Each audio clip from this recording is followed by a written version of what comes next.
인간은 영원히 살 수 있을까요? 현재 공식적으로 가장 오래 산 사람은 프랑스의 잔 칼망입니다. 기네스북에 따르면 잔 칼망 할머니는 122세 164일을 살았다고 합니다. 그녀뿐만이 아니라 가족들도 장수했다고 하는데요. 아버지는 92세, 어머니는 86세, 오빠는 97세까지 살았다고 하죠. 와, 122세라. 오는 날 봐도 놀라운 숫자지만 이 수십 년 전에는 정말 상상조차 하기 어려운 숫자였을 겁니다. 1950년대만 해도 인류의 평균 수명은 50세를 넘지 못했거든요. 2000년이 넘어서야 65세를 넘겼고 현재는 75세를 앞두고 있습니다. 이 과학기술의 진보, 의학의 발전과 함께 수명이 점점 길어지면서 100세 시대가 머지않은 셈이죠. 근데 여러분, 요즘엔 장수를 연구하는 전문가들 사이에서 인류의 수명 한계가 획기적으로 달라질 수 있다는 말이 나온다는 거 알고 계셨나요? 이 신종 약물과 혁신적인 치료법 때문에 젊음은 오래 유지되고 수명은 더 길어질 것이라는 얘기인데요. 도대체 어떤 연구들이 진행되고 있길래 이런 얘기가 나오는지 오늘의 지식 라이프에서 3가지 키워드를 중심으로 정리해봤습니다. 지금부터 초장수 시대를 열어줄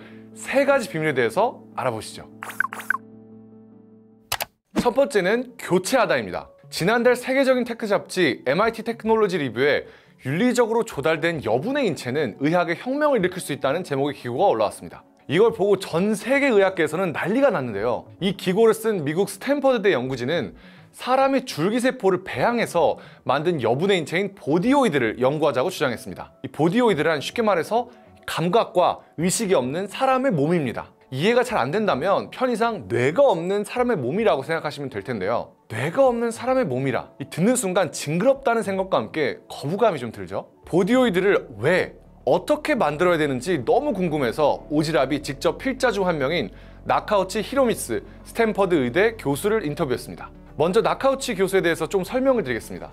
이 나카우치 교수는 동물의 몸속에서 사람의 줄기세포를 키워 만든 이식용 장기인 키메라를 연구해온 유전학의 세계적인 권위자인데요. 원래 도쿄대 의대에서 교수를 하다가 각종 규제에 가로막혀서 이 스탠퍼드대 의대로 넘어왔다고 하죠. 나카우치 교수가 강조한 보디오이드의 장점은 크게 2가지입니다. 장기의식과 임상실험이죠.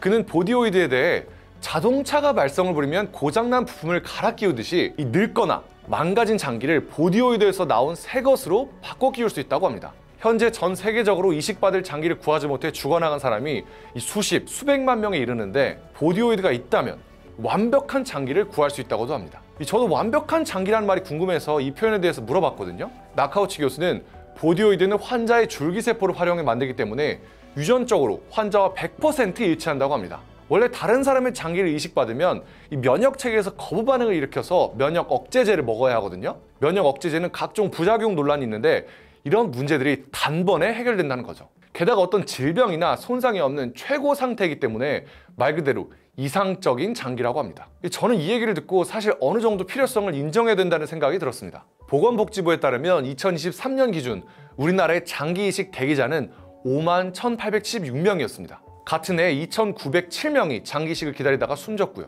달리 말해 우리나라에서만 하루에 8명이 이식받을 장기를 구하지 못해서 사망했다는 얘기거든요. 만약에 보디오이드가 있어서 생명에 위험한 환자를 살릴 수 있다면 비록 윤리적인 문제가 있을지라도 보디오이드의 연구를 마냥 거부할 수는 없는 노릇이지 않을까 이런 생각이 들었습니다. 게다가 신약 개발을 위한 임상실험에도 활용할 수 있다고 합니다. 나카우치 교수는 현재 의학계에서 수많은 쥐, 원숭이 같은 동물을 대상으로 새로운 약물 실험을 하는데 이 동물과 인간의 생물학적 차이 때문에 실험 데이터의 99%는 폐기된다고 합니다. 근데 보디오이드는 인체와 생물학적으로 똑같기 때문에 훨씬 정교한 데이터를 얻을 수 있잖아요. 이런 이유들 때문에 보디오이드가 있다면 의학과 약물이 비약적으로 발전할 수 있다는 얘기입니다. 인간을 위한 약물을 개발하기 위해 다른 동물을 희생시킨 일을 막을 수 있기도 하고요. 이 논리도 타당해 보입니다. 물론 넘어야 할 산들이 적지 않습니다. 실제로 나카우치 교수의 기고가 공개되고 나서 인간 복제와 다를 바 없다, 이 사람의 존엄성을 훼손하는 짓이라는 반응이 각종 소셜미디어에서 나왔거든요.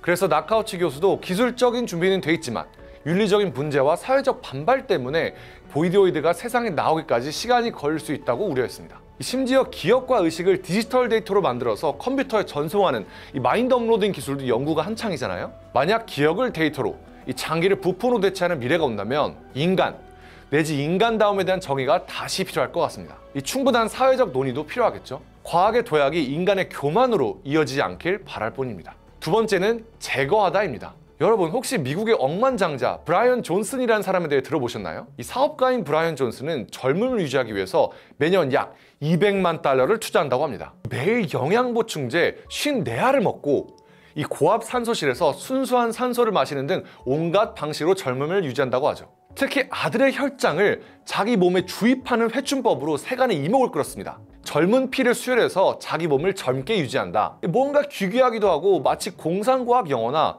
무슨 미친 과학자가 나오는 공포 영화에서 나올 법한 장면 같죠? 근데 이런 방식이 실제로 효과가 있었다고 합니다. 국내 노화 연구의 시조격으로 불리는 박상철 전남대 의대 석좌 교수는 오지랖과의 인터뷰에서 이 사람을 나이 들게 하는 노화인자가 이 혈액 속에 있을 가능성이 높다고 했습니다. 실제로 젊은 쥐와 늙은 쥐의 복강을 연결하는 실험을 했더니 이 젊은 쥐는 늙고 늙은 쥐는 젊어지는 효과가 나타났다고 합니다. 아직 정확히 어떤 인자가 섞이면서 이런 효과가 나타난지는 모릅니다. 하지만 혈액 속 단백질인 GDF11 등 여러 인자가 복합적으로 작용한 결과일 가능성이 높고 현재 전 세계적으로 인자 조합을 찾아내는 경쟁이 불붙었다고 하죠. 만약 관련된 연구들이 나온다면 이 노인이 젊어지는 역노화가 가능해질 수 있다는 건데, 와, 정말 가능해진다면 나이에 대한 개념 자체가 희미해질 수도 있겠네요. 이와 비슷하게 노화된 세포를 제거해서 젊음을 유지하는 연구도 진행되고 있는데요. 미국의 미네소타대 커크우드 박사팀이 노화의 특징이 나타난 세포만 골라서 없앴더니 이 각종 퇴행성 질환이 있던 환자가 회복된 효과가 있었다고 합니다. 노인의 몸에도 정상적인 기능을 못하는 늙은 세포가 전체 세포의 2에서 3%에 불과하다고 하는데요. 이런 일부의 노화 세포만 없앤다면 젊음을 더 오래 유지할 수 있다는 컨셉트죠. 물론 이런 연구는 아직 초기 단계인 것도 사실입니다. 아직 가야 할 길이 멀죠. 첫째로 노화된 세포만 완벽하게 골라내는 게 어렵습니다. 둘째로 노화세포는 그만큼 생존력이 뛰어난다는 얘기인데, 이 노화세포를 몽땅 없애버리면 몸에 어떤 부작용이 있을지 모를 수도 있다는 거죠. 그만큼 더 조심스럽게 접근해야 합니다. 마지막으로 진화하다. 생물학자들은 불로불사의 비밀을 동물에게서 찾고 있습니다. 저는 이번에 생물학을 기반으로 노화를 연구한 대표적인 석학인 스티븐 어스테드 미 엘리바마대 생물학과 교수를 인터뷰하면서 새로 알게 된 사실이 정말 많았는데요. 여러분, 그린란드 상어는 400년 넘게 살고 바닷속 깊은 곳에 사는 대양 백합 쪽에는 500년도 넘게 산다는 사실 알고 계셨나요? 게다가 다무수에 사는 무척추 동물인 히드라는 이론적으로 노화 자체가 일어나지 않는다고 합니다. 그래서 생물학자들은 이런 장수 생물들에게서 장수의 비밀을 찾고 있는 것이죠. 어스테드 교수는 특히 바다 조개에 집중하고 있습니다. 아시는 분들도 있겠지만 사실 조개는 심장이 있거든요. 게다가 자기 몸보다 훨씬 큰 껍데기를 열고 닫으면서 살아가잖아요. 어스테드 교수는 이런 모습을 보면서 조개의 근육 조직, 그리고 근육을 구성하는 단백질에 장수의 비밀이 있다는 가설을 세우고 연구를 진행하고 있습니다. 원래 단백질은 노화와 함께 손상이 일어나면서 끈적끈적한 형태로 변하거든요. 그러면서 서로 달라붙는데 이 과정에서 생긴 단백질 응집체는 사실 각종 질병의 원인이 된다고 합니다. 대표적으로 알츠하이머병은 아밀로이드 베타라는 단백질이 뇌에 축적되면서 생긴 플라크가 발병 원인 중 하나로 지목되거든요. 근데 웬걸? 어스테드 교수가 조개를 이 아밀로이드 베타에 노출시켰는데 아무리 시간이 지나도 단백질 응집체가 생기지 않았다는 거예요. 그래서 어스테드 교수는 조개가 단백질의 노화를 막는 성분을 만들어낸다고 보고 있습니다. 사실 사람은 근육을 써가면서 생명을 유지하는데 근육의 노화를 늦출 수 있다면 생명이 더 오랫동안 유지될 수 있다는 논리죠. 충분히 설득력 있어 보입니다. 또 동물을 연구하는 과정에서 어떤 새로운 발견이 나올지도 모릅니다. 최근에 세계적으로 인기를 끌고 있는 비만 치료제의 주성분인 GLP-1도 사실 힐라몬스터라는 독두마뱀의 침을 연구하다가 발견된 거거든요. 근데 요즘 비만 치료제가 당뇨에도 도움이 되고 치매 예방에도 이롭다는 등 기대 효과들이 엄청나잖아요. 이 세균 증식을 억제하기 위해서 만든 항생제가 인류의 기대 수명을 획기적으로 늘렸듯 어스테드 교수는 앞으로도 이런 새로운 약물들이 나오면서 초장수 시대가 열릴 것이라고 봤습니다. 지금까지 장수를 향한 혁신적인 연구들을 살펴봤는데요. 그래서 인간은 언제까지 살 수 있다는 거냐? 이 보디오이드를 주장한 나카우치 교수는 보디오이드가 있다면 인간은 질병에서 해방돼 현재 인간의 수명 한계인 130세도 넘을 수 있다고 했습니다. 어스테드 교수는 150년 뒤쯤엔 인간의 평균 수명이 100세를 넘길 것이라고 했죠. 이 다가오는 초장수 시대, 여러분은 준비가 되셨나요? 요새는 60세 이상부터 인생의 2막이 시작된다고 하는데 머지않은 미래에는 100세 뒤 인생의 3막까지 준비해야 될 세상이 올 수도 있겠습니다. 아델라인 멈춰진 시간이란 영화에서 노화가 멈춘 주인공은 나이 듦을 꿈꾸면서 살아가는데요. 그러다 교통사고를 당해 심장이 멈췄다가 기적적으로 살아난 뒤 머리에 흰머리가 생긴 걸 보고 너무 좋아하는 장면이 나오거든요. 이제는 어떻게 살아갈지를 넘어서 언제까지 살아야 할지를 결정해야 될 수도 있겠네요. 여러분은 어떤 선택을 하시겠습니까?